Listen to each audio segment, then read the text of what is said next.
कांग्रेस की बातें ही करते हैं। अभी डिमोनेटाइजेशन भूल गए, काला धन लाने का भूल गए, 2 करोड़ नौकरी देने का भूल गए, एमएसपी भूल गए। ये सब झूठे वायदे उन्होंने पहले जो किए थे उसको ही वो कर नहीं पाए। ये मात्र 1.5 साल पहले कहते थे कि ईवीएम हैक हो गई, अब ईवीएम हैकिंग छोड़ के कहते हैं कि वोटर लिस्ट में गड़बड़ हो गई। यानी तब झूठ था कि ये झूठ है। हकीकत में वो भी झूठ था, ये भी झूठ है। तो ये सर्टिफाइड झूठों वाले लोग हैं और भारत की राजनीति के इकलौते नेता हैं जिन्होंने सुप्रीम कोर्ट से झूठ बोलने के लिए चौकीदार चोर पे 2019 में ऑफिशियली माफी मांगी है। तो सर्वोच्च न्यायालय के द्वारा सर्टिफाइड झूठ के सर्टिफिकेट प्राप्त नेता हैं। अब वो पुरानी अपनी बात भूल गए, कांग्रेस की बातें ही करते हैं। अभी डिमोनेटाइजेशन भूल गए, काला धन लाने का भूल गए, 2 करोड़ नौकरी देने का भूल गए, एमएसपी भूल गए। ये सब झूठे वायदे उन्होंने पहले जो किए थे उसको ही वो कर नहीं पाए। और आज फिर मैं पेपर में भी पढ़ा, कल वो भाषण में भी बोले हम 1 करोड़ नौकरियां देंगे। अरे बाबा, 2 करोड़ नौकरियां हर साल देने का वायदा नहीं आपने पूरा नहीं किया। 11 साल प्राइम मिनिस्टर रहे, 20 साल नीतीश साहब रहे, आप दोनों मिलके यहाँ पर हुकूमत की है, आपको देने का नहीं हुआ, फिर आप झूठा वायदा करते हो। इसीलिए मैं बहुत बार बोला हूं, फिर बोलना नहीं चाहता कि हमेशा कि ये मोदी साहब झूठों के सरदार हैं। तो ये झूठों के सरदार हर जगह जाके झूठ बातें बोल के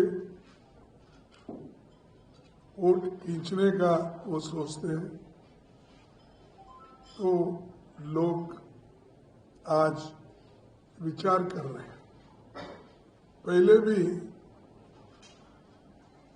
इन्होंने वैसा ही किया था पार्लियामेंट इलेक्शन में।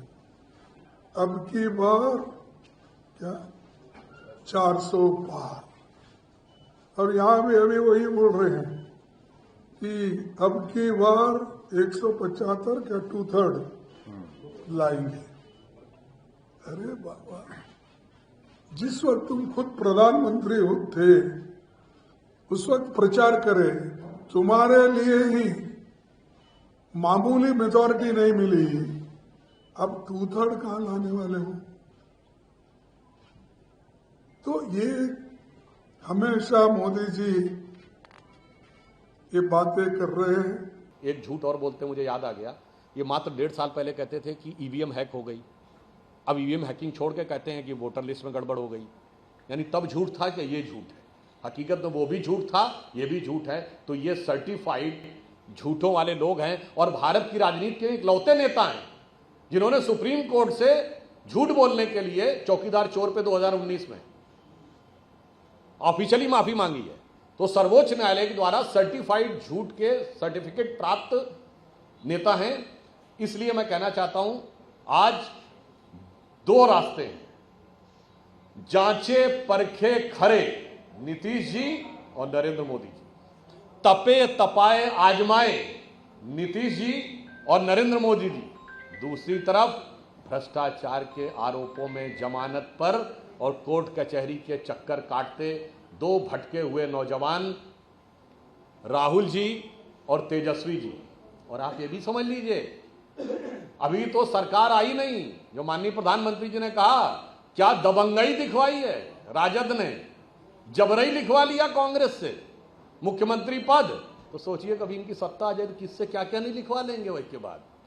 तो मुझे लगता है हम बिहार की जनता को से पूर्ण समर्थन और प्रभावी जनादेश की आशा करते हुए और एक ऐसे गठबंधन जो अंतर विरोधों दरारों से भरा हुआ है उसके प्रति यह पंक्ति कहते हुए समाप्त करता हूं कि इस महागठबंधन में दिखती नहीं किसी को कोई दरार, क्योंकि हर दीवार पर चिपके हैं मोदी विरोध के इश्तेहार। और इस सिरे से उस सिरे तक सब शरीके जुर्म हैं, इस सिरे से उस सिरे तक सब शरीके जुर्म हैं। कोई तो जमानत पर रिहा है और कोई है फरार। इसलिए बिहार की जनता को ये दो बरखुरदार, जो लालू और सोनिया जी के बरखुरदार, इससे बिहार की जनता को रहना है खबरदार।